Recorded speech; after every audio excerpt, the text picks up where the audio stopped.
The views and opinions expressed on this program do not reflect the company, owners, management, staff, clients, or partners.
It's Thursday, the 13th day of February 2025. Welcome to Bermuda's Daily Talk Show. It's the Daily Hour brought to you by the BAC Group of Companies, Medical House, Lindos, and People's Pharmacy. I'm Jamal Hartman, and Taylor Dill will be with us in a bit to bring you the latest in the news break brought to you by People's.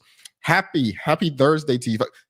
Look, I'm excited because we're one day closer to February 19th. That means that next week, this time, the dust will be, well, we hope the dust will be settled. Who knows? There may be some delays, or I'm not wishing that on anyone. I think we're all electioned out, politics out. So hopefully next week, this time, it'll be the aftermath. We'll be focusing on the best 36, we hope, who are elected, will be working hard from the onset. So yeah, next week this time will be 2 days removed from the 2025 general election day. So again, 1 day closer to the general election 2025. David Michael Wilson says it's Friday Junior and Side Piece Day. LOL. Happy Thursday. Oh, Side Piece Day. Oh, I'm gonna leave that one alone because nope, this is a family show. But thanks for letting me know, David. Thanks for letting me know. All right, greetings everyone, and thanks for making us part of your daily routine. A good one today, as we welcome independent candidate for constituency 25, Justin Mathias, onto the show. The Daily Play is a Name That Place. This is an interesting one. It's Bermuda related, and it's politics related. So I hope you all don't let me down. All right.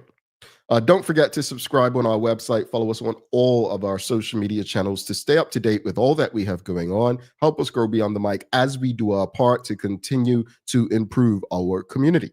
All right. Let's jump into today's question. And today's question is going to be, what are your thoughts on those with government contracts being able to run for political office? What are your thoughts on those with government contracts being able to run for political office? So let me just give you some insights. Big props to Trevor Lindsay and TNN.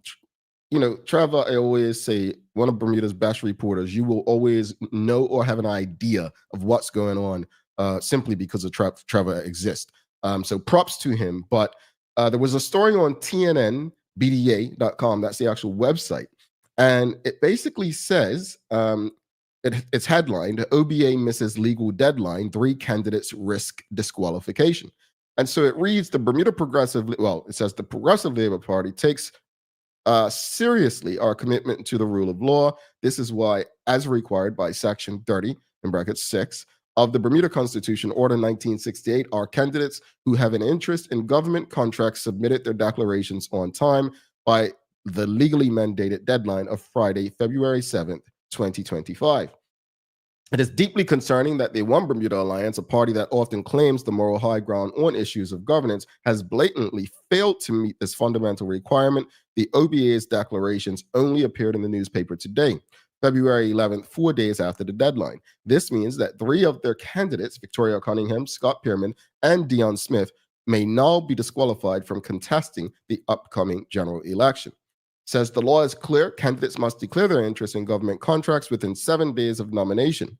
The OBA's failure to meet this deadline raises serious questions about their ability to follow the very laws they expect others to uphold. All right, let's stop there. That was a lot. Now, the OBA has responded to this. They have responded to this, and they basically titled OBA Responds to PLP's Alleged Gaslighting Tactics. And it says the Progressive Labour Party is obviously trying to stir the emotions of the electorate unnecessarily, contrary to the party's assertion. The One Bermuda Alliance did file its declarations on time. We had 7 days to disclose pertinent information, and we did. It's not surprising that the PLP is creating this rhetoric to make us look bad. The party is intent on casting the OBA in the worst possible light as advanced polling is ending. The continuation of distortion and lies should stop. The PLP is trying to cause distractions, so the focus isn't on the contracts held by its own candidates. As always, it's smoke and mirrors. So there was a response from the PLP's Minister Owen Darrell, who demand the OBA to show the people the receipts. He says, subject to such exceptions and limitations, according to 36 in Bermuda's Constitution, as may be prescribed by the legislature, a person shall not be qualified to be elected as a member of the House of Assembly if he has an interest in any government contract and has not, within 7 days of his nomination as a candidate for election, disclosed the nature of the contract in his interest therein by means of a notice published in the Gazette or in a newspaper published and circulated in Bermuda. Well, and he goes on to say this is not up to interpretation. The 3 candidates in question, either they did this or they did not.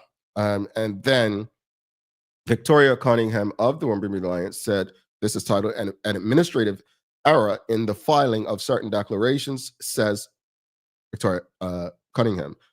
So she's basically saying she stands firm in her commitment to public service and to upholding the values, integrity, and transparency, accountability. While recent statements from the Progressive Labour Party have focused on certain technicalities regarding government contract declarations, I want to make it clear that my focus remains on the people of Bermuda and our collective future. All right, let's stop there. So a bit of back and forth between the One Bermuda Alliance and the Bermuda Progressive Labour Party. Let's just get to it. Question of the morning, I think, should be this: we wouldn't be having this conversation if people were not receiving government contracts.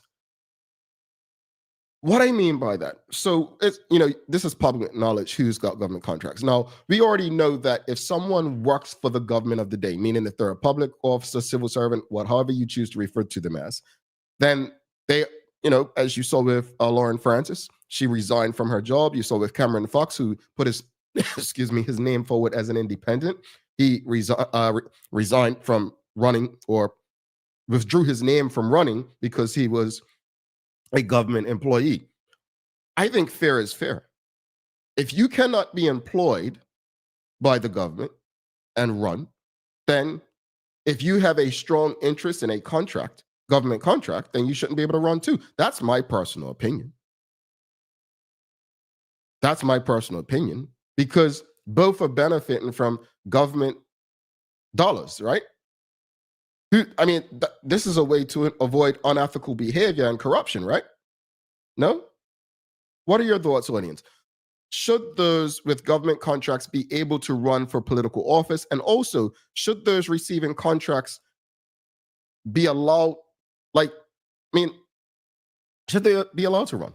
Should they be allowed to run? Should someone who has a government contract be allowed to run? But also, what are your thoughts about those with government contracts? Are you cool?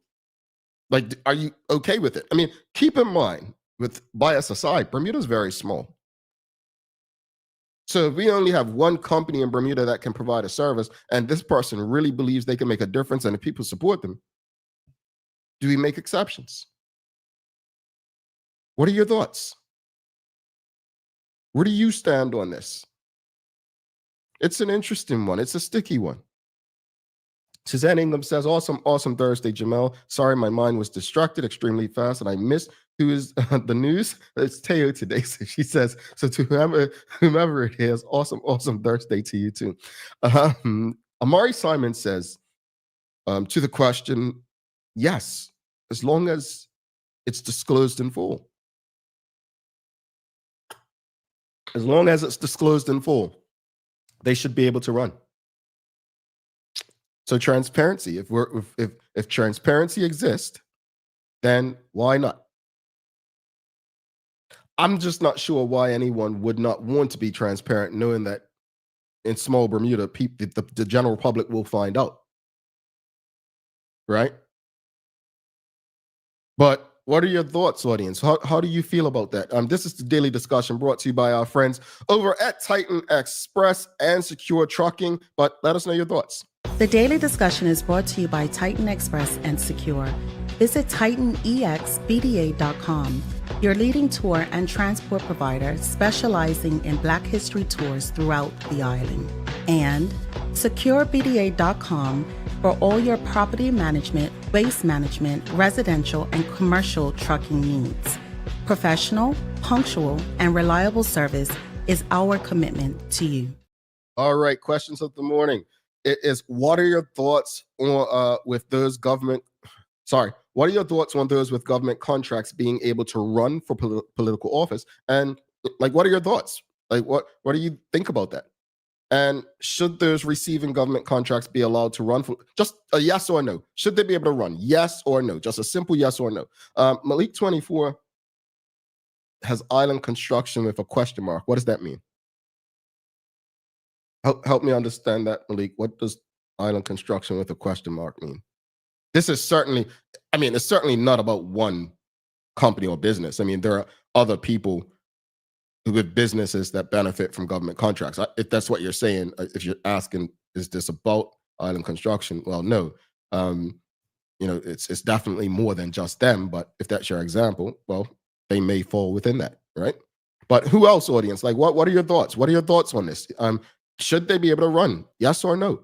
WKD Lama says, no. There's the potential that they can influence contracts and those of competitors. Yeah. See, I get that. I understand that. I understand that. But my concern is Bermuda's very small, right?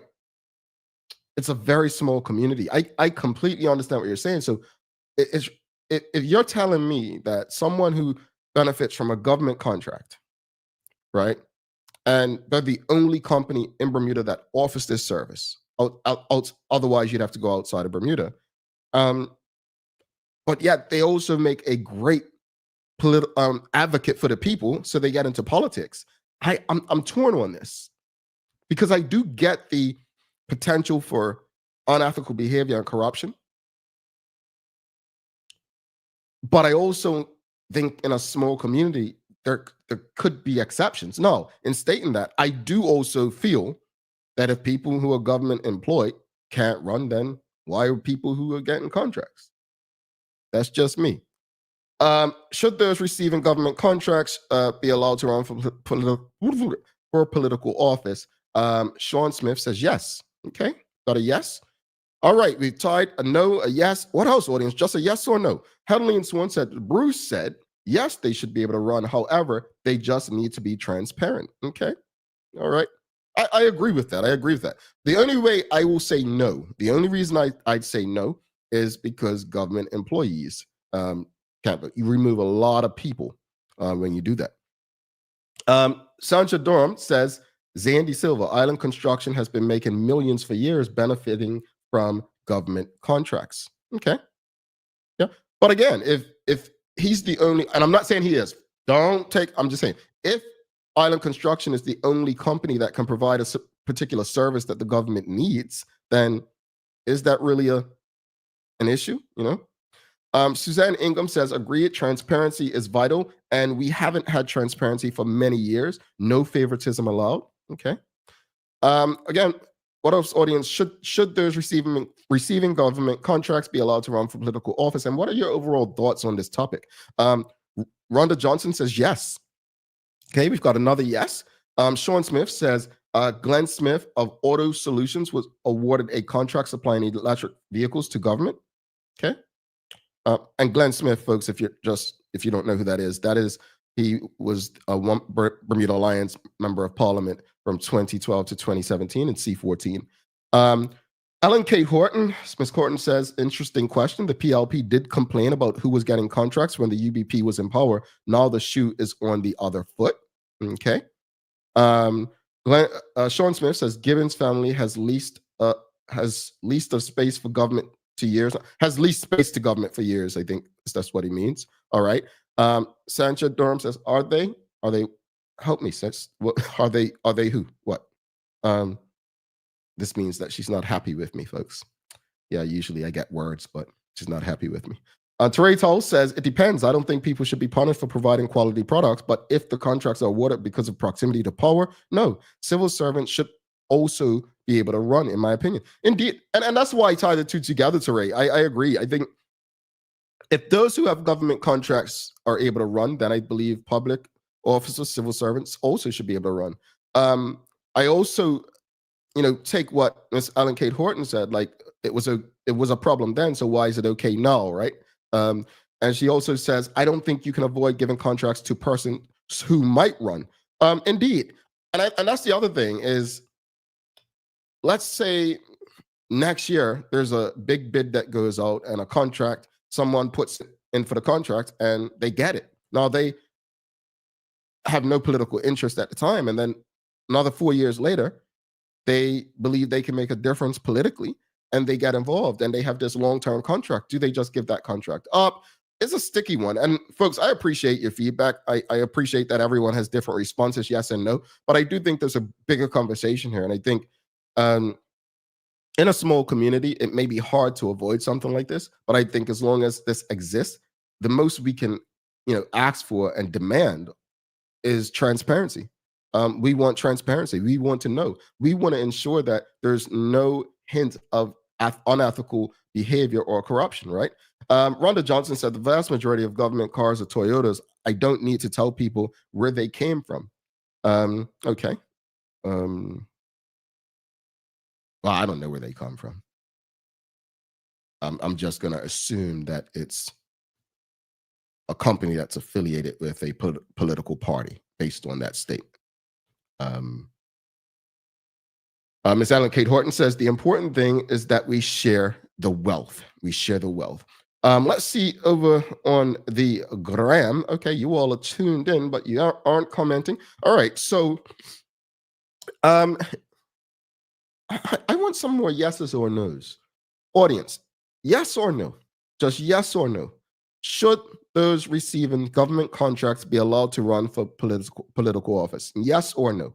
Just yes, simple yes or no. What are your thoughts on that? Just a simple yes or no. Should those, and this is on the back of, again, big up to Trevor, Lindsay, and TNN. If you go to tnnbda.com, there are some back and forths between the Bermuda Progressive Labor Party, who has called out the One Bermuda Alliance for candidates in constituencies 22, 27, and another one, 28, 22, 27, 28. That would be Scott Pearman, Dion Smith in 27, and Victoria Cunningham in 28.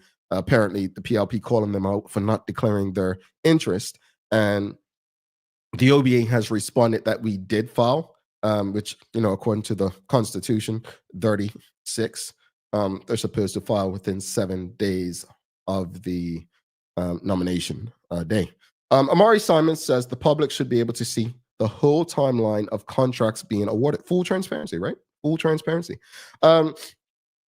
Should those receiving government contracts be allowed to run for political office? Ms. Ellen Kate Horton says yes. Karen Simmons says yes. Nicole Walker says yes. Malik 24 says yes, the island is too small, which makes it difficult. Transparency across the board. Derek Hendrickson says yes with controls.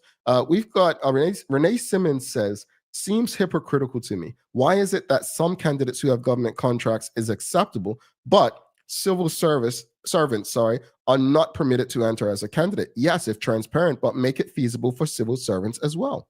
Okay, I think that's fair. think that's fair. Michael Daniels says, if you have a burning desire to affect the political landscape, becoming a politician is not the only option. Oh, I've said that for years. I said that for years. You don't have to get involved. And I don't like when people act like, oh, well, I want to get involved instead of sitting on the timeline. I mean, if you look at history, some of the people that moved change the most when it came to laws were actually pure activists, not politicians, activists who kept the pressure on and stayed close with the people. Rhonda Johnson said, transparency with government contracts never came into question until the OBA decided that the language was ambiguous, so they refused to disclose. Okay. All right, folks. Well, we've got a guest today. We've got Justin Mathias, independent candidate, former chairman and senator of the One Bermuda Alliance, who will be coming on. I'd like to get his thoughts on this as well. We've got Teo Dill with your news break coming up, but this was your daily discussion brought to you by our friends over at, well, let them tell you. The daily discussion is brought to you by Titan Express and Secure. Visit TitanEXBDA.com, your leading tour and transport provider specializing in Black History tours throughout the island. And SecureBDA.com for all your property management, waste management, residential, and commercial trucking needs. Professional, punctual, and reliable service is our commitment to you. All right. Thanks again to Titan Express and Secure for their support of this daily discussion and the conversations that we try to have to empower and find solutions into everyday things that we encounter in Bermuda. Well, let me just say, folks, before we go any further, whatever platform you're on, whether it's Facebook, LinkedIn, YouTube, X, Twitter, or whatever you choose to call it, Instagram, please do us one big favor. It costs you nothing. Give us a like, love, follow, share, subscribe. Just show us some love and send this link throughout your WhatsApp friend groups and, your people in your phone, your colleagues. Make sure everyone has access to these community conversations. We don't want anyone to feel excluded. All right. Let's give a big welcome back to the big taster, Tay Weezy, the man himself. Let's show some love for the colleague, the man, the father, the good husband who remains off the couch.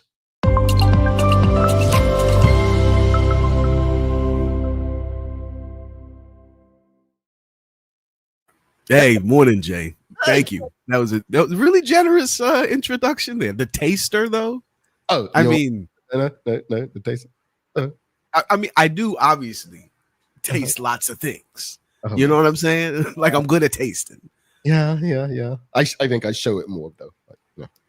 That is absolutely not true, bro. I'm out here looking like a lowercase b. It's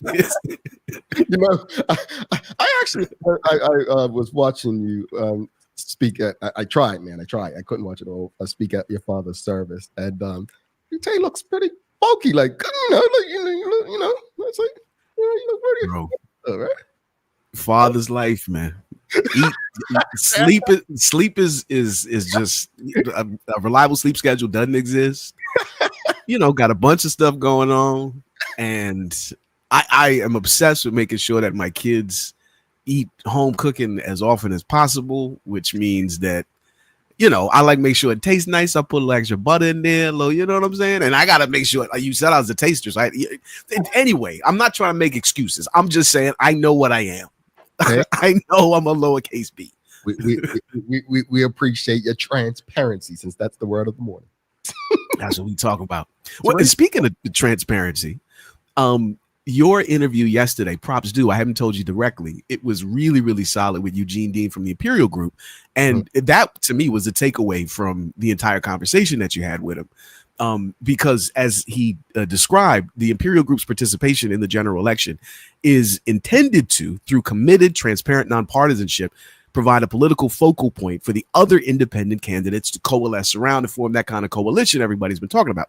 Now, he's running in Sands South Constituency 33, and he shared as much, as I mentioned, during this extended conversation with our very own Jamel Hartman on yesterday's episode of the Daily Hour. If you missed it, well, this is one of the best bits. Well, I'm running as the Imperial Group because, we come with a sole purpose of looking to unify the combined opposition.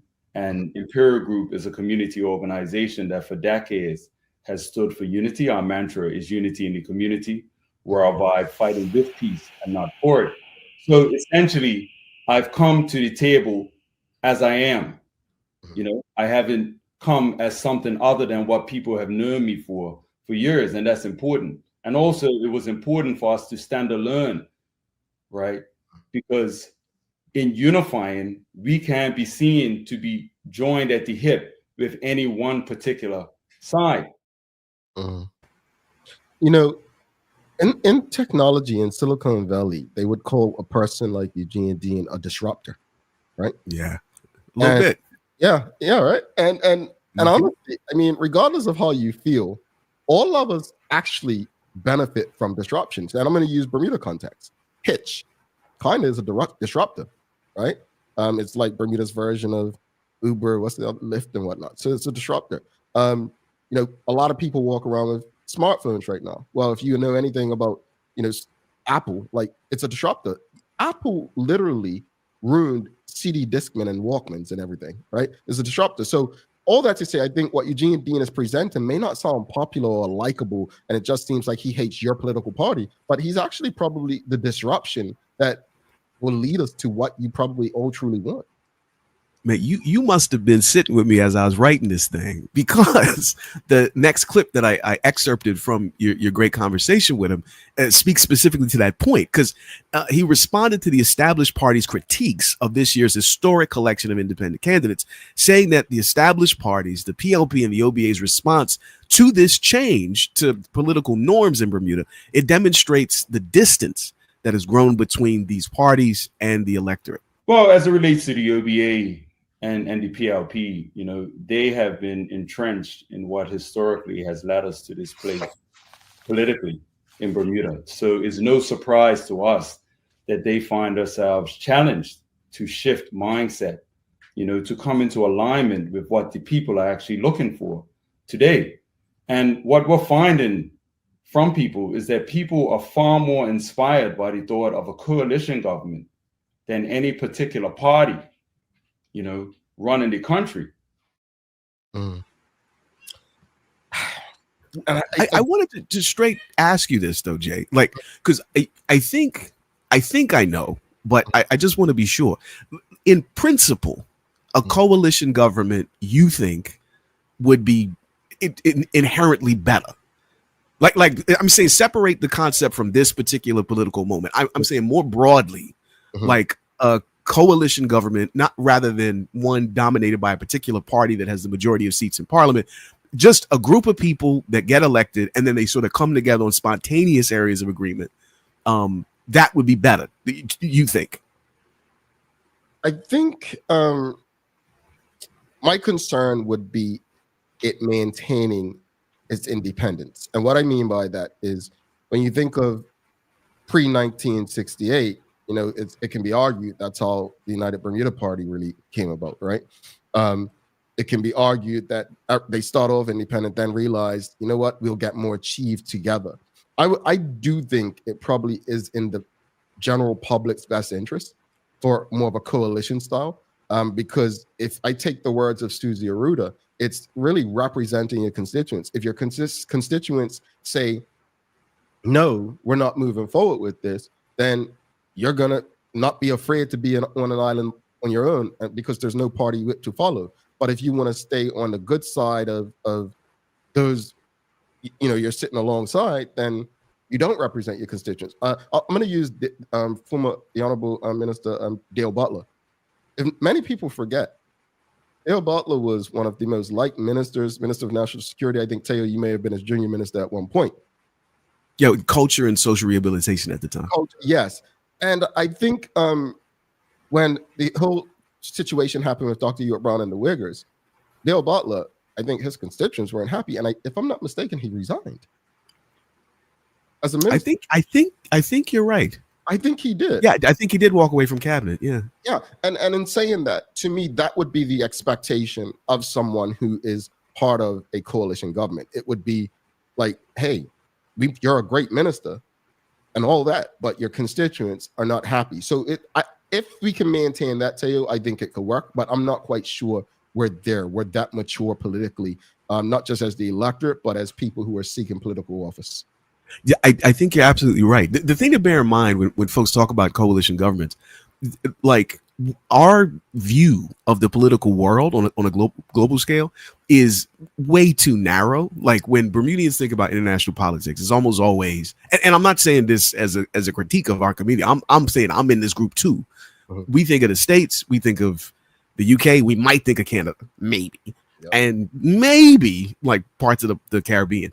But if you look throughout Europe, like coalition governments have been running the show for generations now, like 6-7 different parties that are much smaller, much more focused on particular narrow issues, so they can really negotiate and reach compromise, because that's the only way that it can function. Like the leading parties in like Denmark and Finland and Iceland, they may have like 26-27% of the seats in their respective houses. But so it sort of forces collaboration and focus on specific issues, which, as you say this, it's just like, wouldn't it be beautiful, Teo? In principle, it sounds pretty good, but the community that these organizations and individuals serve needs to be genuinely ready for that. Like they got to want it. And I don't mean just like, oh, it sounds dope. Like you got to want it and all the implications that comes along with it. And I like you, I don't think we're necessarily there yet. But audience, do you think with their audience, what are your thoughts? Would you support a coalition government? Do you think it can work? I'd like to see what they say too. Yeah. Yeah, it would be interesting. Now, shifting gears a little bit, prostate cancer. I don't know if you knew this.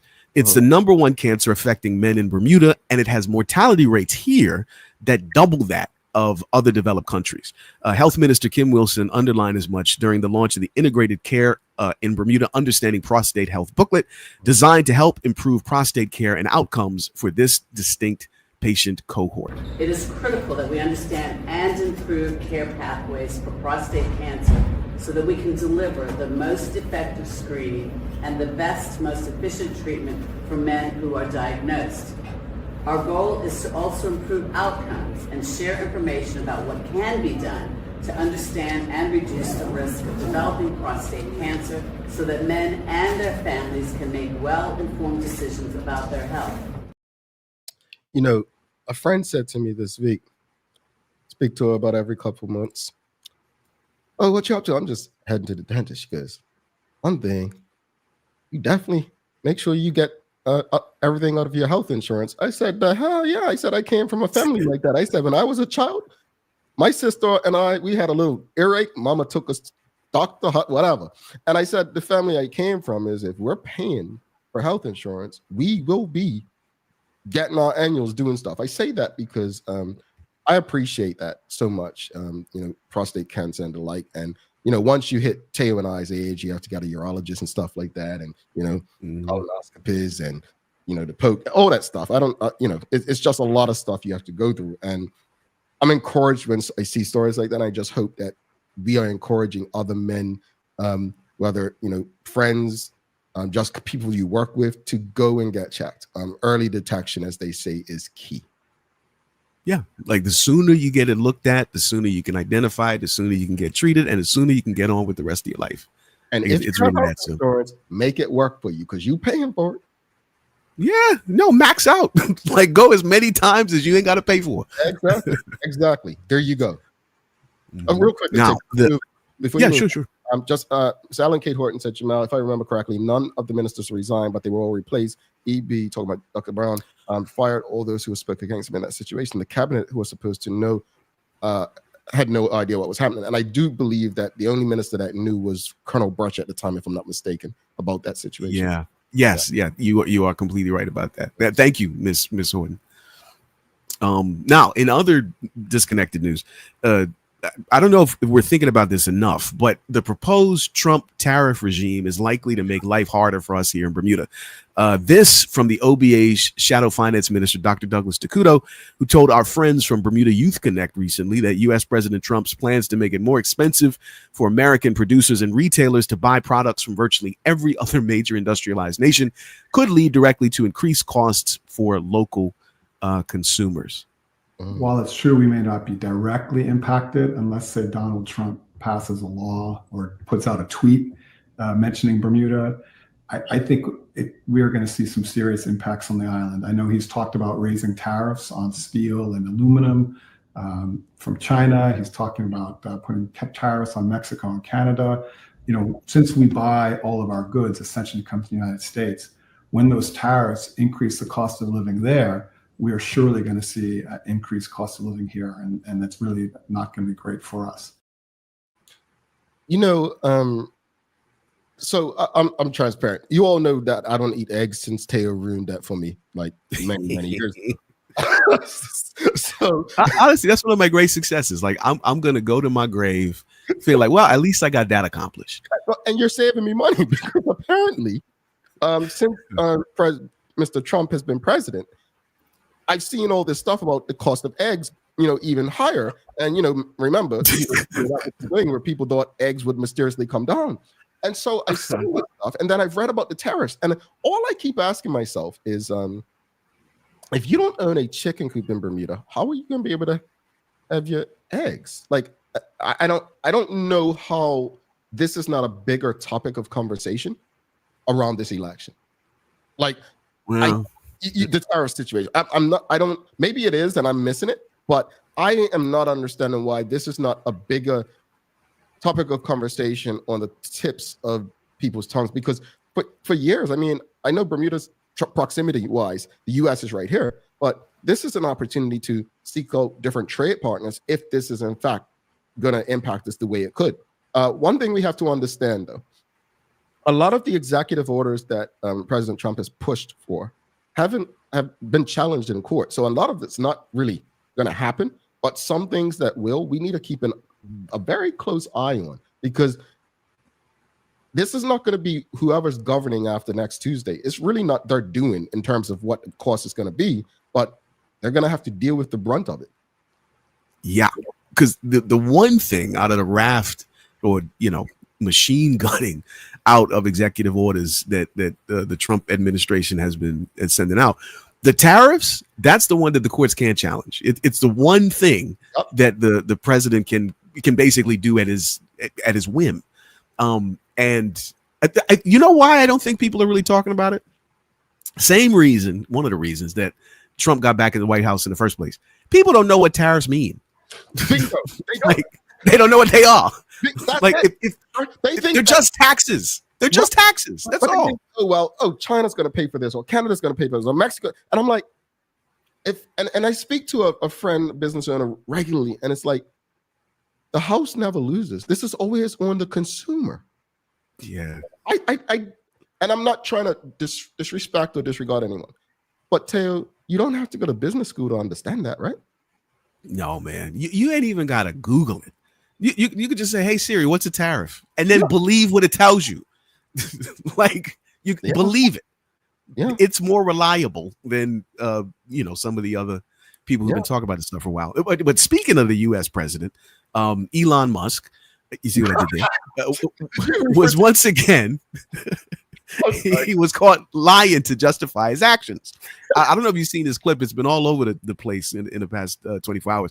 One of his recent tweets, based on some other random tweet, rather than the federal data that he's got immediate access to, claimed that the USAID Foreign Relief Department sent $50 million worth of prophylactics to Hamas terrorists. In fact, the condoms were sent to Mozambique to help reduce the spread of HIV/AIDS there. It's in the top 10 of the countries on the planet in terms of HIV/AIDS prevalence. Like 12%, more than 1 in 10 people have HIV/AIDS in that place.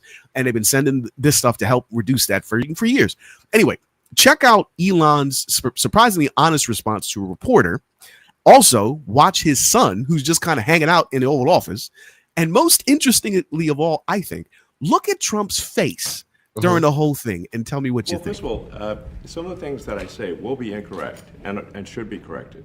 So nobody's going to bat 1,000. I mean, we will make mistakes, but we'll act quickly to correct any mistakes. I'm not sure we should be sending $50 million worth of condoms to anywhere, frankly. I'm not sure that's something Americans would be really excited about. And that is really an enormous number of condoms, if you think about it. But if it went to Mozambique instead of Gaza, I'm like, okay, that's not as bad, but still, why are we doing that? Him talking there was the first time I had ever heard his voice. But let's get serious. Seriously. Yeah, first time I heard his voice. Let's be honest. I actually tweeted something was about to tweet something, and then I deleted it because that's his app. I think Elon Musk is potentially in our lives at this time in 2025 the most outright racist person there is in the world. Nothing. I mean, with what's going on in South Africa, what he doesn't tell is whole stories. He doesn't tell why certain things are happening. Is he a genius? Maybe, but everything he kind of does seems so deceptive because he literally roused the emotions of people, right? Like everything's against, like he pretty much says it. Like, why do black people need this? Why do these people need that? Like, let's bring some sense of normalcy. But in this particular case right here, what I don't think people, and this is why he's dangerous, because he's telling you, you're the new media.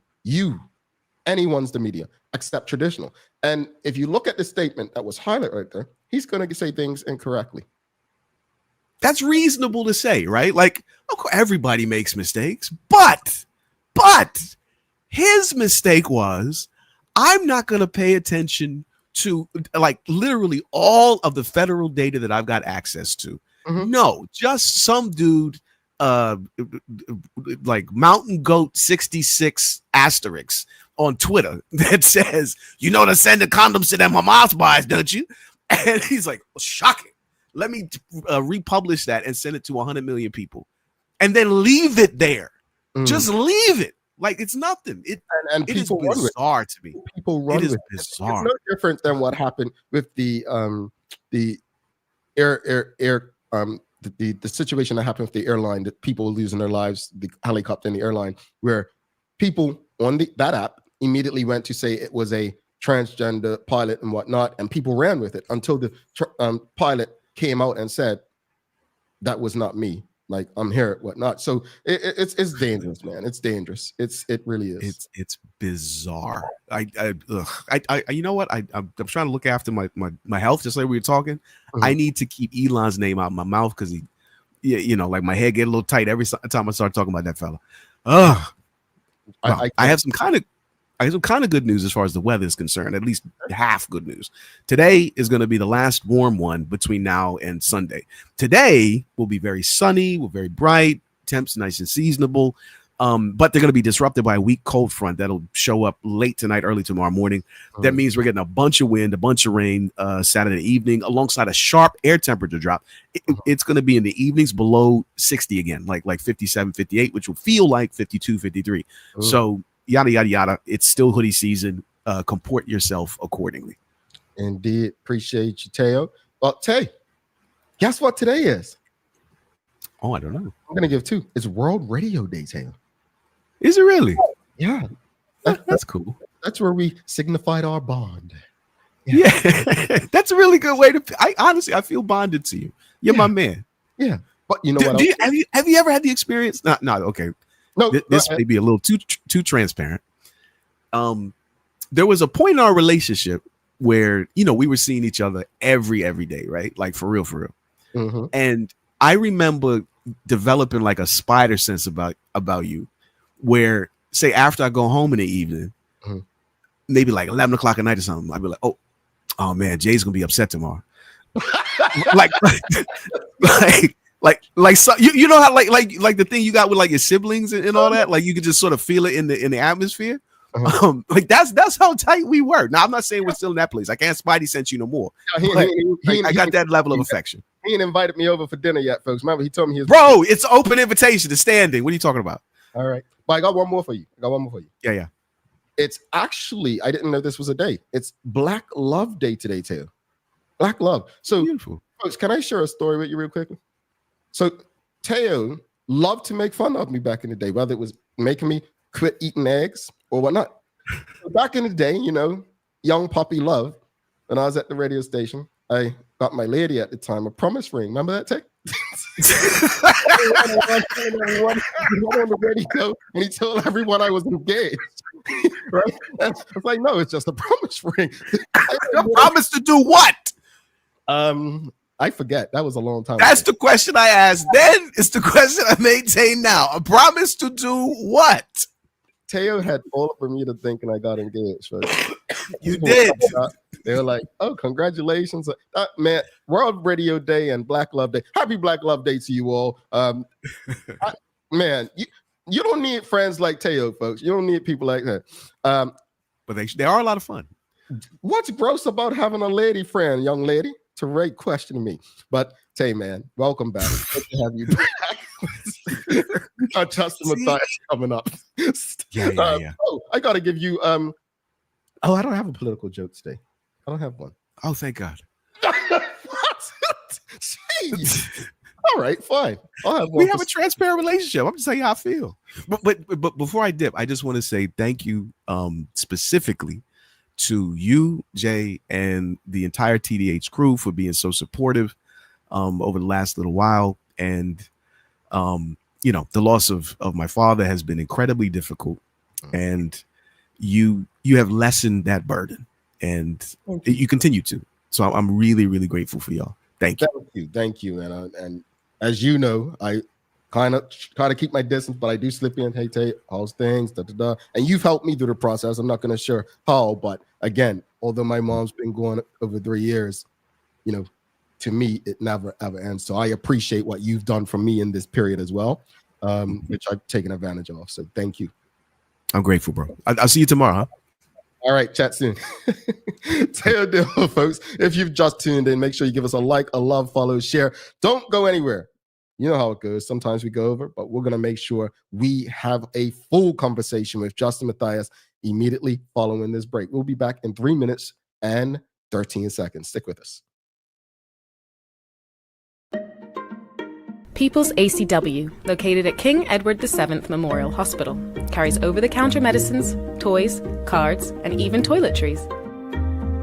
Our knowledgeable staff are there whether you're at emergency, visiting family, or a member of BHB staff, to show you our best even when you're feeling your worst. People's ACW, we're here for you.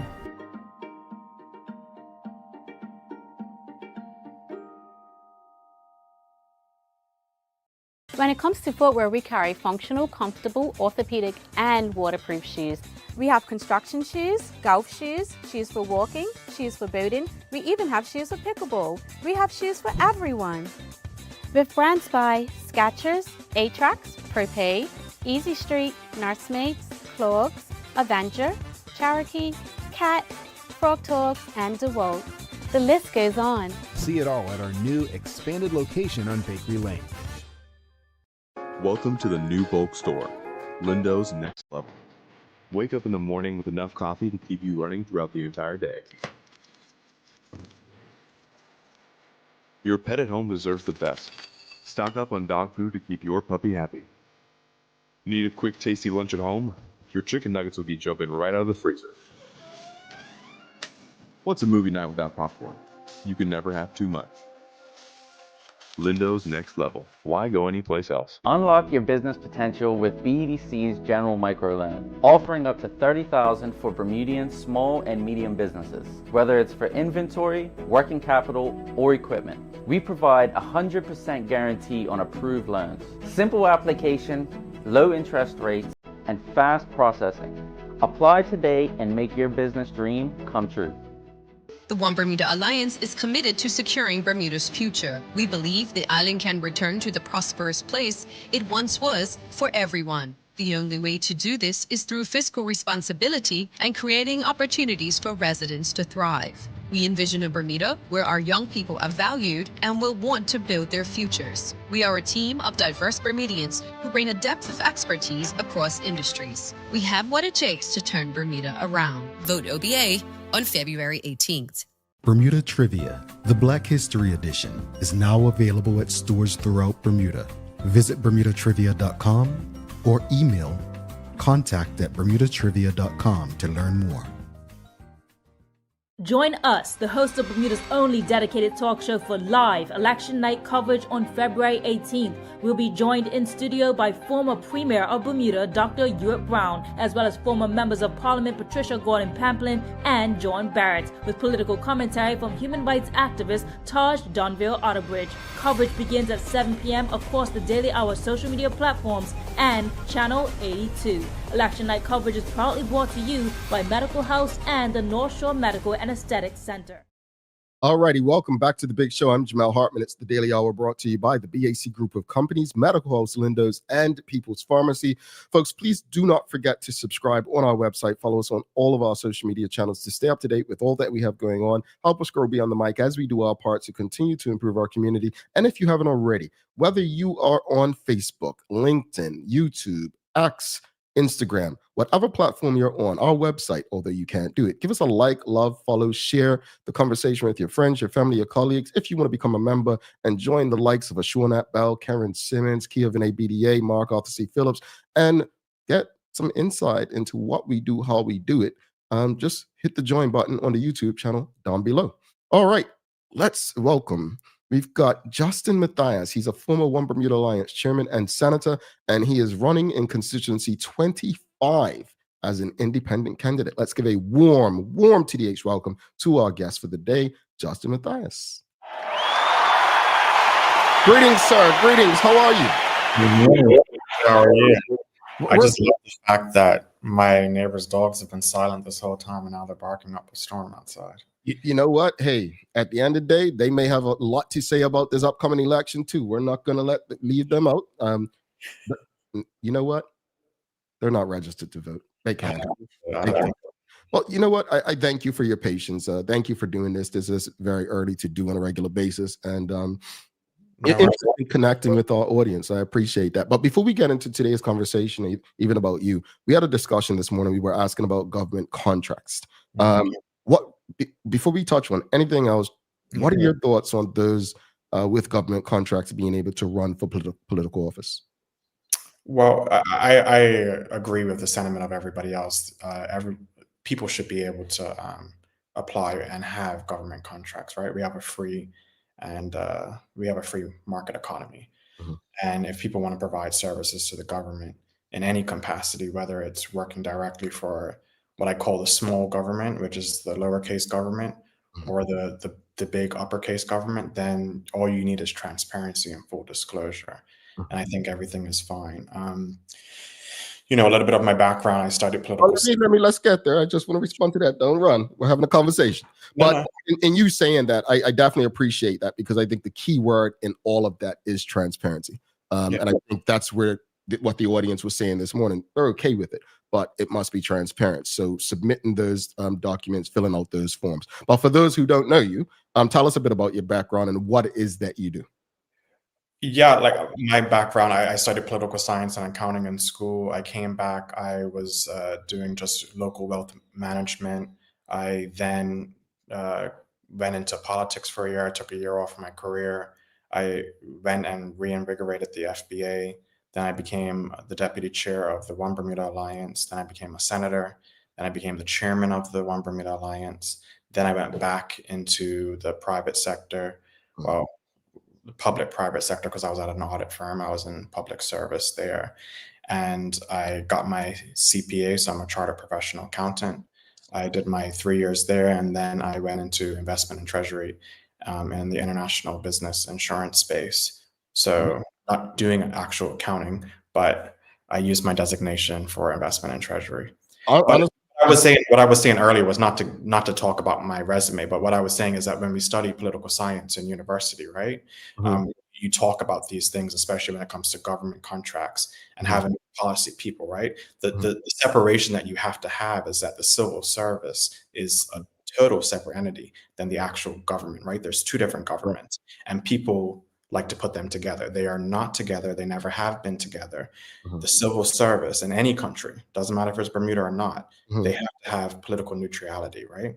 So my thing is that in this case, when you have somebody like Lauren Francis, who's a brilliant individual, because she's running as an independent, she shouldn't have to resign, because that's political neutrality. She's independent, right? So there should be space in there for her in that space. But if you're picking a side, if you're picking PLP or OBA, then that's not political neutrality. So I think we need to evolve the conversation and say to each other, what are we discussing, right? The political contracts for government are not for the big uppercase government, for PLP. They're for the lowercase government to support the cabinet office. Those are two different things, right? Yeah, and I appreciate that context. You provided more context on that, but I also appreciate you providing your background, because I think the idea or what I think people have gotten used to as far as politics is people who get involved and become career politicians. What you clearly stated regarding yourself is that no, you have a career, you have an area of interest that it's your focus. You're not coming into politics to have a career and make a living. So I appreciate that you provided that. You did mention that you were back and forth with the OBA, but what led you to, for those who may not have read your articles or have an idea of, just who you are and what you did, just explain to this audience what led you to leaving the One Bermuda Alliance and run as an independent in constituency 25, where you've previously run. I think the simpleness of it is that I'm a public servant, right? I found myself within the OBA because that's where I leaned in terms of political ideology. I am more of a right-centered person, but as I grow older, as I get more experience, as I get more knowledge, I come closer to the center, because I think that there are ways that we can work together. We might not have the same strategies and path to get to the end solution, but I truly believe that there are good ideas on both sides. So in 2018, I saved face for the OBA because the candidate that we had in constituency 25 dropped out at 10 o'clock before the press conference. And because I was deputy chair at the time, I was de facto communications director because we had no money to have a PR person. So I had called a press conference to announce Scott Pearman and the other candidate. And then the other candidate drops out. Gene Atherton calls me and says, listen, I don't have a candidate for tomorrow. And I'm like, we're the ones that announced Grant Gibbons and Jeff Barron resigning. The PLP announced their people 2 weeks ago, and you're telling me that we don't have 2 people to announce? I said, then the OBA is done.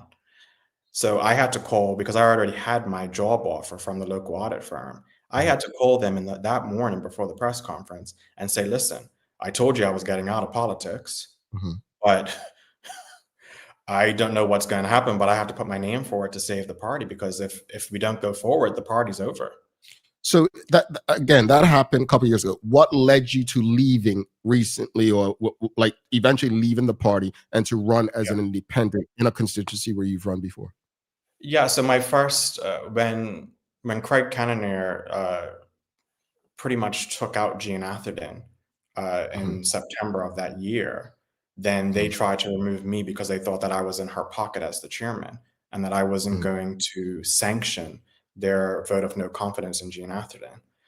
So they used the Constitution instead of using the OBA party Constitution to get rid of Gene Atherton, which created a constitutional mess where I had to have conversations with the governor at the time, because he was like, well, what's going on? It's the chairman of the party who communicates with me. But your OBA secretary came up to my office to deliver a message on behalf of the member of parliament, and it was on the One Bermuda Alliance letterhead.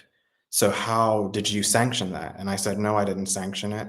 And that's why it took so long for Craig Cannonier to become the opposition leader back then, because those conversations were happening in the background, where the governor wanted the One Bermuda Alliance to go through their own constitution and have a party leadership contest.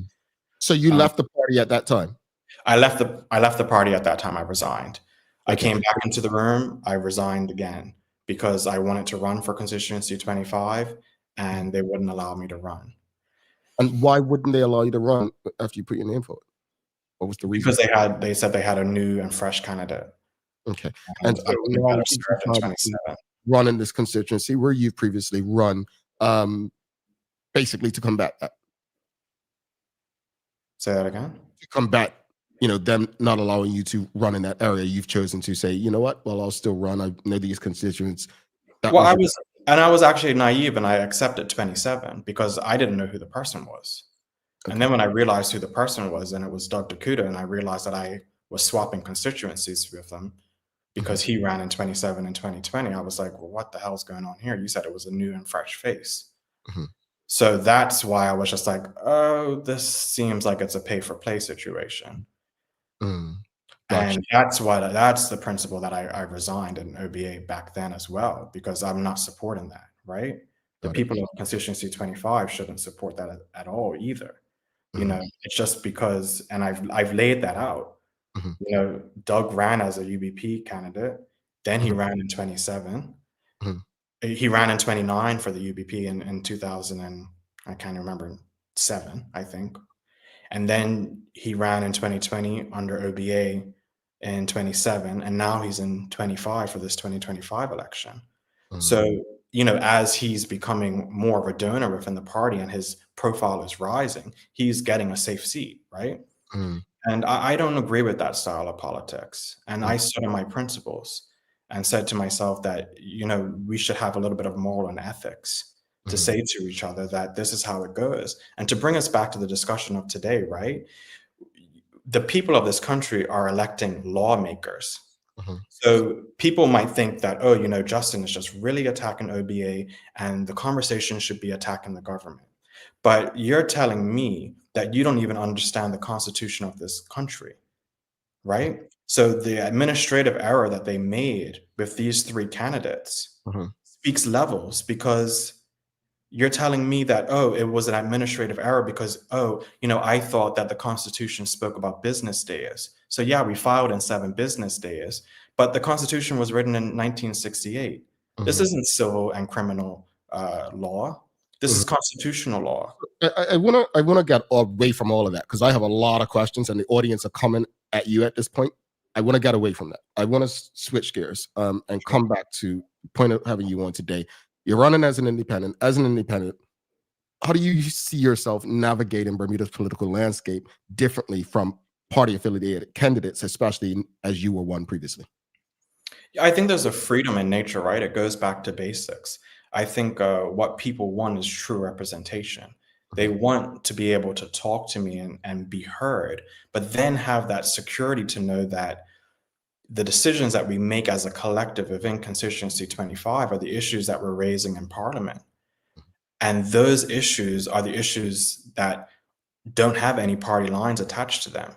So if we talk about education, if we talk about healthcare, we have come up with a solution or a way to go forward within our constituency. And that's how we're going to fight that fight in the House of Parliament. It's not based on some party line. And people understand that simpleness. And that's what I'm trying to bring to the table, is just true representation and getting the people's voice back into Parliament. And I think, you know, when you look at what's being said throughout social media, I mean, it's so easy to get an idea of how people are feeling nowadays because of that. But, you know, people are unhappy, right? But where do you believe the PLP government has gone wrong? And if successful as an independent, what do you believe you can do to fix things? I think where the PLP has gone wrong is that, you know, the people of this country have entrusted them, no matter in terms of race. But the people of this country, especially in 2020, thought that for the first 3 years that they came back in power, that it was a change PLP and they were focused on the people. And what we've learned is that they've only been focused on themselves, right? They've been profiting off of people's struggles because they haven't solved anything. They don't want to solve anything because that's how they get their political expediency, is by manipulating and exploiting that. So to me, I think we are strong enough as a country, and I think we're mature enough as a people. You know, we're a very sophisticated country, but we devil in childish politics, which I've never been able to reconcile with. We have a lot of educated people, but we allow ourselves to think very childishly when it comes to politics. And what's going wrong in the system is that we've allowed people to just govern no matter what. We've allowed the opposition to do whatever they want, and no one's held any of them accountable. So all of these issues are continuing to be issues. It doesn't matter if you have an OBA government. It doesn't matter if you have a PLP government. The issues will be the same because nobody has the appetite or the desire to solve them. They just want to have their name and headlines to say that, oh yeah, I'm doing something. And I appreciate that, because I think you're right. People want accountability, but you know, you've been out canvassing and this is not your first rodeo. What are you hearing on the doorstep from constituents, and what concerns you most about the state of Bermuda? There's two things. When I step on the doorstep, I haven't really encountered many people that are against the idea of having true representation. Many people are very welcoming because they're tired of party politics. But really fundamentally, what's really gone wrong is that people don't trust the system. So there is a lot of voter apathy. People don't want to come out to vote. Even I'm providing a solution, and a lot of independents are providing the solution to say, hey, we're trying to bring back your voice. Yeah, but I don't know if that's going to work. And I don't think I'm going to come out. Because if I don't come out, then you guys know. No, that's not how that works. That's not how voting works. The only way that the PLP and the OBA will know how you want to be represented is if you vote. That's the only way. Staying home isn't doing anything for anybody. And that's the number one concern that I have, is that people want to stay home. And that's not right. And that's the strategy that PLP and the OBA are performing right now, right? All of these dirty ads and going back and forth and blaming this person and blaming that person and going back in the history book, who did this and who did that. They want to do that. They want to turn you off from politics and engagement so that you don't come out to vote. Because guess what? They have their machines on the day. They will get out their people. And that's all they want, because then they can control who votes. Audience, if you have any questions or comments for Mr. Mathias, you can send them through. Let's speak about some of the things that you have dedicated yourself, whether from your platform or not, to want to do based on the needs of your constituents. Cost of living, how you plan on addressing that, maybe improving the safety in the constituency and the like. What are some things that you're fully focused on as selling as a part of what you want to do for your constituents? Yeah, I think that there's a thing that where, the national strategy in terms of local issues and national issues, they kind of have alignment, right? Especially if you talk about Trump tariffs and, the possibility of food prices increasing. So we need to cut the tax on food prices. We need to cut the taxes on fuel prices so that people can get immediate relief. So that's number one. And that will help people with their bills. That will help people with the groceries. That will help people on that front. But on the local side, I realize that is not immediate. You can't see that immediately. So what I've decided to do is that as a public servant, I would get a paycheck as a member of parliament. And I am pledging half of my paycheck at a minimum to say, okay, well, let's come up with this fund. Let's have people that are going to administer the fund. I'm not going to administer the fund, but you get people from key neighborhoods within the constituency to make sure that there's equality, make sure there's diversity, and that they run the funds, and they can use that money towards getting grocery vouchers for people that are in need within the constituency.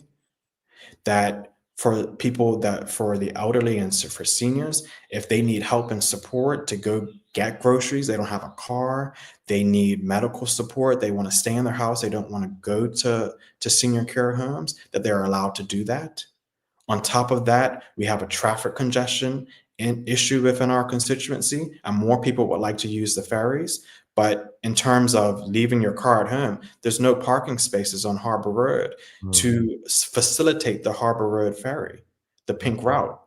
So my idea is to have a minibus route that goes from 7 o'clock to 9 o'clock in the morning, that goes around Cobbs Hill, Ord Road, Longford Hill, Harbor Road, and continuously makes that loop. And, it can support children going to Purvis. It can support children going to Paget Primary.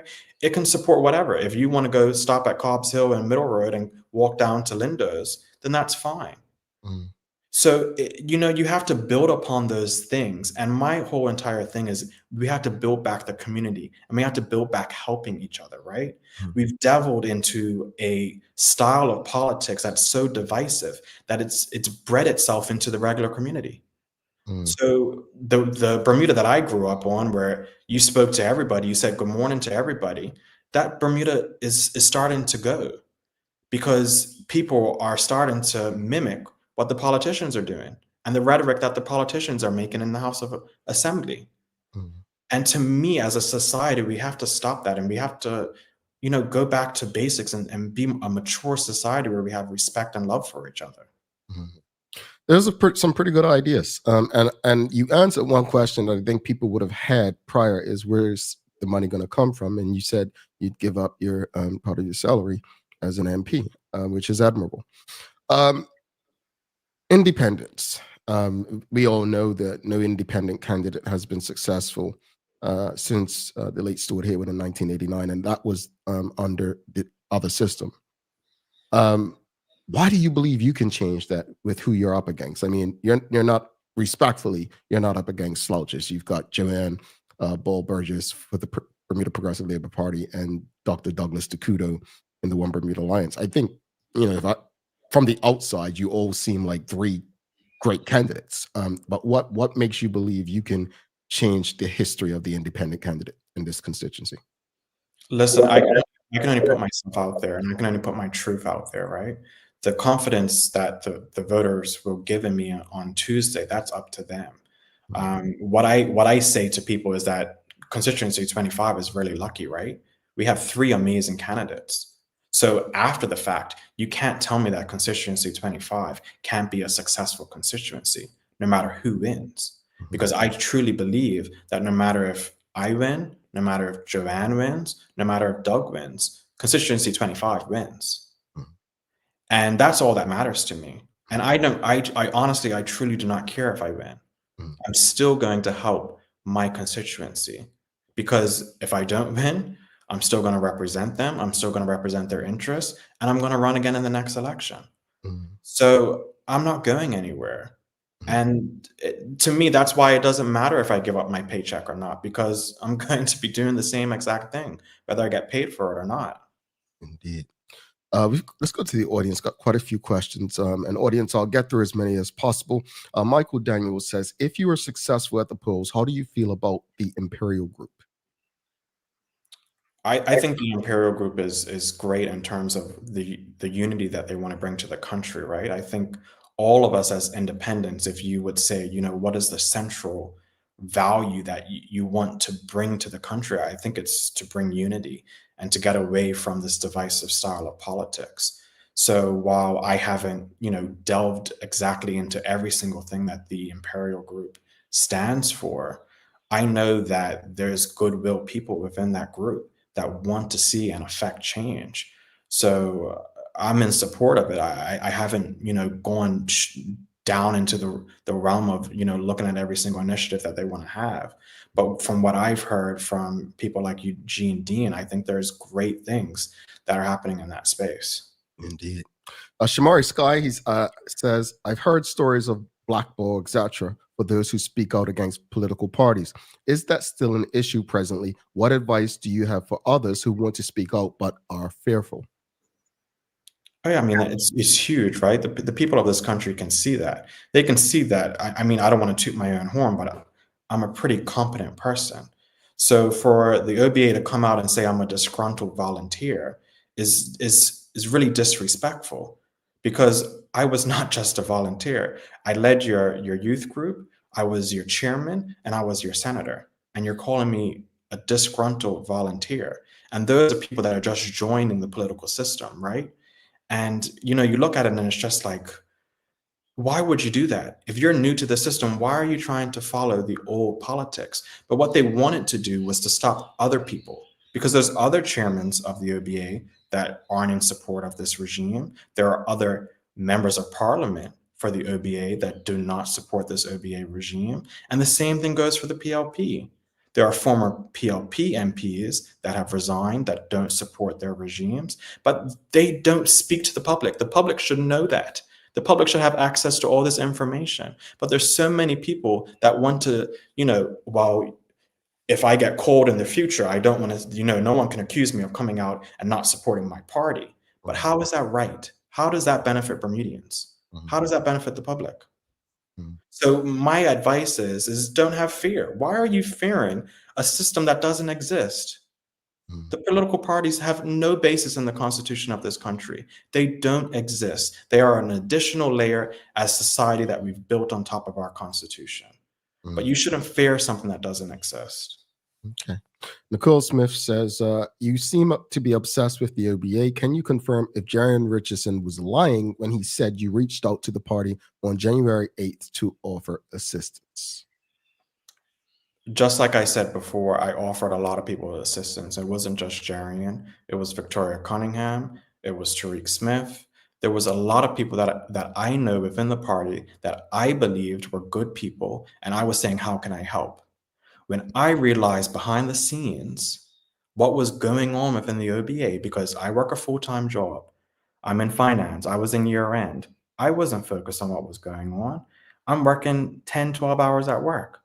Once I understood what was happening behind the scenes and how desperate they were to try to find 36 people, I said, absolutely not. You are not going to the table and bringing this into the public where they deserve more than this.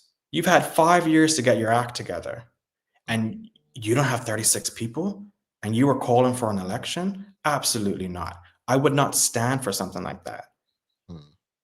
And that's what made me change. I didn't say that this is my strategy was to message Jarian on January the 8th because I had already known I was going to be an independent candidate. That's not how the timeline went. I became an independent candidate almost 2 weeks after that. Because I still believed that I had an obligation to help my party.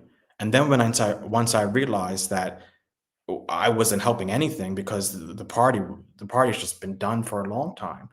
And I just had to wake up from that coma. Okay.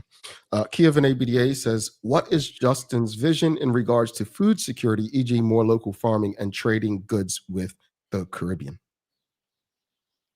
Yeah, I don't want to say that I'm super well versed in what we can do in terms of the Caribbean and in terms of how we can lower food prices and importation, and especially things in terms of, where the Ministry of Environment relies on the FTA in terms of just regulating food.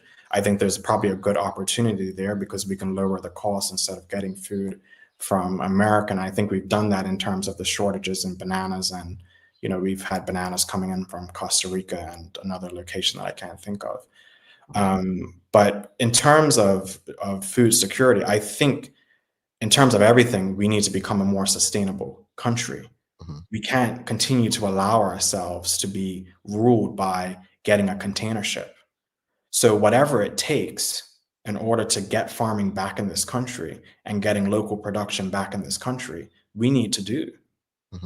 And whatever government assistance can be added to that, that's what we need to do. Food security is not, it shouldn't be used to make money.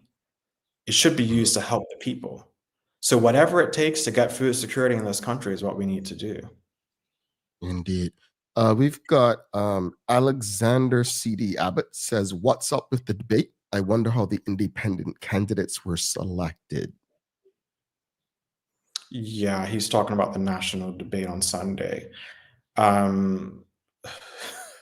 This is actually what kept me up last night. I don't know if it's going to go through.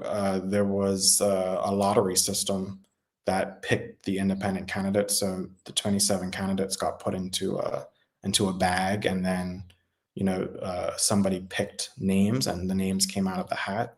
But I don't think that's a fair system because the lottery system wasn't applied to the OBA and the PLP and the FDM. So I don't think there's equality for the independent candidates. And when you look at the legislation in terms of the independent candidates, they are entitled to the same amount of time as these big political parties. So I don't know if it's going to go forward because I don't think it was an equal system. And once I get off this call, I'm actually going to send a message to the organizers. And I don't know if during the call they've put out information. But it has to be an equal system and everyone has to come to the table. But I think as well as anybody else that the government likes to have very much control over the media. They like to be sent the questions ahead of time. And, they're the ones that are negotiating these rules, and it shouldn't be for them to negotiate. They shouldn't have their finger on the pulse like that. So I don't know if that national debate is going to go forward. Indeed. Thank you for that. Sharing that. Before you head out, Well, what if this was the final opportunity you had to speak to the electorate of Bermuda and majority of your constituents? What would you say to them about voting for you and expectations from you if successful in the House? Yeah, I think in terms of people voting for me, they know that I know the issues. They know that I'm going to represent them. They know me. So for me, it's a little bit different in that respect because that's a conversation I'm having on the doorstep. There's not a lot of people that have moved into my constituency. So the same people that have been there for a number of years. So they know me. They know what I'm about. They know that I would be there and that I would raise their issues. But the thing that I always love, because I don't like when people say they're going to vote for me. I don't want to know that you're going to vote for me. You have a secret ballot that's up to you. While I appreciate it, I don't like it. Because all I want you to have is the information in order to make an informed decision. Because I would be in somebody's house, and when I was in 2018, I was running against Curtis Dickinson. And someone was saying, well, what should I do? Should I vote for you as another opposition mouthpiece that's just going to go out there and criticize the government? Or should I vote somebody like Curtis Dickinson that's going to become the next finance minister? That's an informed decision. And I said, well, our time's up, because if I was a voter, I would vote for Curtis Dickinson, because that's real. That's a real purposeful decision. And that decision makes a lot more sense. And to me, that's all. I can sleep at night knowing if I lose that people made an informed decision. That's all that I want for not just my constituency, but all over Bermuda. It's just for people to make an informed decision. Indeed. Thank you so much for that. Justin, thank you for making time for us. It's definitely one of the most interesting elections in my time, the number of independent candidates. I think a lot of eyes are going to be on next Wednesday rather than Tuesday, the aftermath. Yeah, I totally agree. How the electorate responds to what the result is, to me, is going to be telling. So please don't be a stranger. I think democracy is a beautiful thing, right? I think that's what I want people to get out of it, is that there will be a mandate. I used to think that, but I'm not a politician. I'm not running for politics, but some of you all just shouldn't be able to vote. But hey, that's just me. I'm just saying. I see who you put in power. You're gonna make me go off on a tangent. I think my internet connection's about to break off. You see who they voted for in the U.S. throughout the man. But I get your point, and you're right. The great thing about democracy is that whatever happens is on us. Yes. And that's on us means whether you decide to exercise your right to vote, and if you do, who you choose to vote for. It really comes down to us. So I do appreciate democracy for what it's worth in Bermuda. And again, if our choices are not in the best interest of the country, then there will be consequences, regardless of who is in power. So appreciate you. And I think what you're doing is admirable, because I say it all the time, man. Putting your name out there, I just be like, oh, it's not a big deal. It is. It takes a lot, especially when you have a career. So all the best to you, and may Bermuda benefit from whatever your contributions continue to be. Appreciate it. Have a good one. Have a great day. All right, Justin Mathias, folks, if you appreciated the conversation, you know what to do. Give us a thumbs up, a love, a like. Make sure you share the conversation with your friends, your family, your colleagues. We're going to take a quick break, but you don't want to miss this question, the Daily Play. I want to see how many of you truly know about your former premiers. We'll be back in 2 minutes, 30 seconds. Stick with us.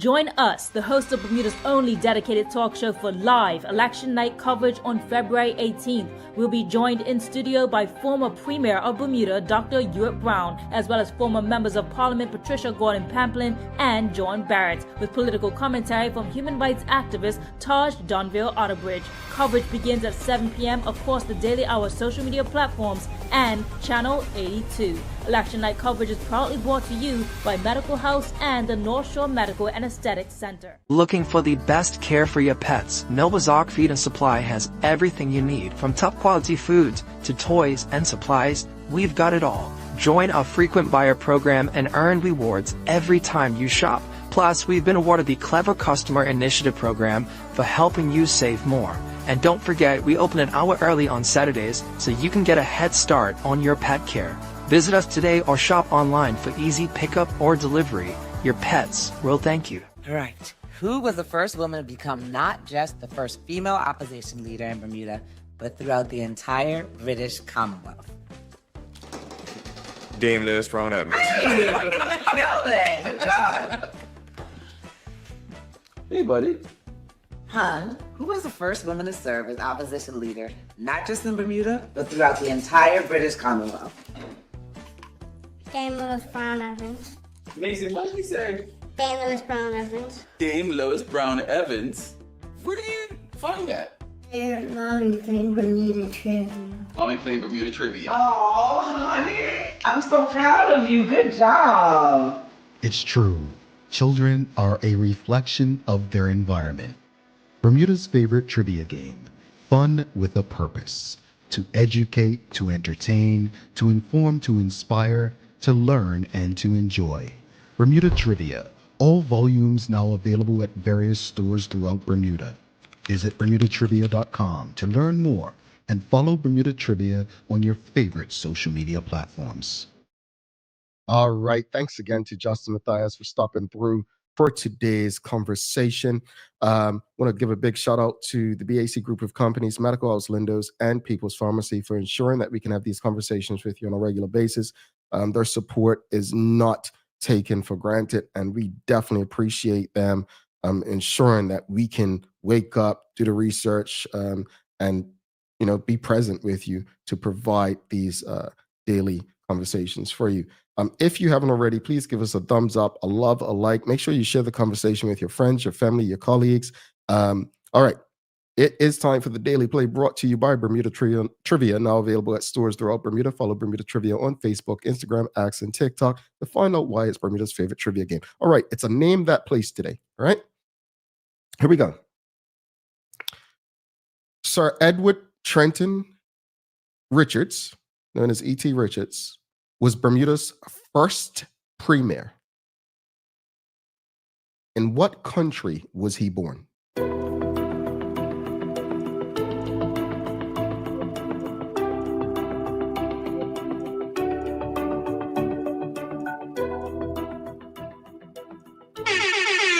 All right, Sheldon Fox. He was born in Guyana, not Bahamas, Charles. Yes, Jewel Eve, Guyana, not Trinidad, WKD Lama, Mark C. Phillips. Yep, Guyana, not Antigua. Okay, we got UK, Guyana. Oh yeah, he was born in Guyana. Came to Bermuda originally as an educator, then went to get a law degree, made his way into politics. But yeah, he is the father of former finance minister Bob Richards. So yeah, he was Bermuda's first premier. That causes such a debate because some people are like, no, it was Henry Tucker. No, Henry Tucker was the government leader. The first one to hold the title of premier in Bermuda was Sir E.T. Richards. All righty, folks, let's wrap it up. Discussion-wise, I appreciate so much feedback on this morning's discussion brought to you by Titan Express and Secure Trucking. But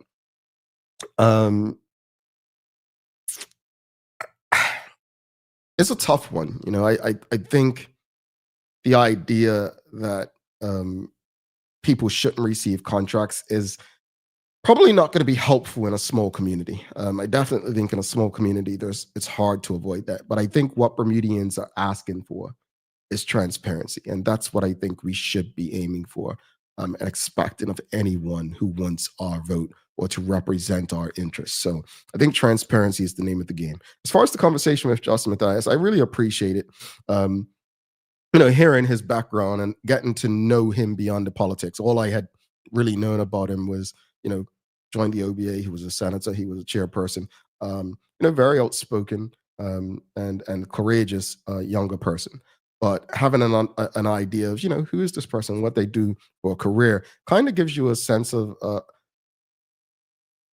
not comfort, but an idea of what this person can bring to the table beyond politics. So appreciate that. And I definitely do wish him all the best going forward. All right, folks, it's time to jet out. Don't forget to subscribe on our website. Follow us on all of our, well, no, I have to give you a daily inspiration first, don't I? Here we go. Today's quote is from Thomas Sowell, Uncle Tom, some say. Quote, sometimes it seems as if there are more solutions than problems. On closer scrutiny, it turns out that many of today's problems are a result of yesterday's solutions, end quote. Oh boy. Folks, don't forget to subscribe on our website. Follow us on all of our social media channels to stay up to date with all that we have going on. Help us grow beyond the mic as we do our part to continue to improve our community. Thanks again to our partners, the BAC Group of Companies, Medical House Lindos, and People's Pharmacy, for ensuring that we're able to do this with you on a daily basis. As always, we appreciate you. We love you, and we thank you for making us part of your daily routine. If all goes well, we'll be back to do this again with you tomorrow. I'm Jamel Hartman. Please do make it a safe and a great day. We are out. Peace.